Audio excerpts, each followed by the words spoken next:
Deputy CM Kalyan గారి పాలన ఎలా అనిపిస్తుంది అన్న? ఆయన పాలన గురించి చెప్పక్కర్లేదు. నాయకుడు రోడ్లలో నడుచుకుంటూ వర్షం పడుతున్నా కూడా ఇంతవరకు మనం ఏమైనా చూడలే. ఇక్కడికి వెళ్ళేసి ప్రజలు ఎలా ఉన్నారు వాళ్ళ దగ్గరికి వెళ్ళేసి హత్తుకుని, అంటే మా వాళ్ళు అనే మన కుటుంబం అనేలా చేసుకుంటున్నాడు.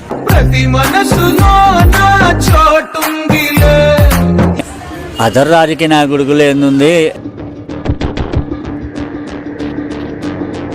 ఎవడోని ముంచేయాలి, ఇది ఎంత డబ్బులు వస్తాయి, ఎంత జోబులు పెట్టుకోవాలి, అది ఈయన అలా కాదు. గుళ్ళో దేవుడు ఎలా ఉంటారు అలా.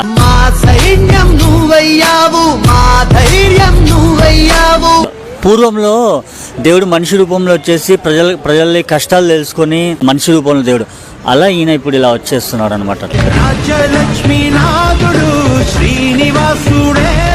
పవన్ కళ్యాణ్ నెగిటివ్ చేసే వాళ్ళకి ఏం చెప్తావు?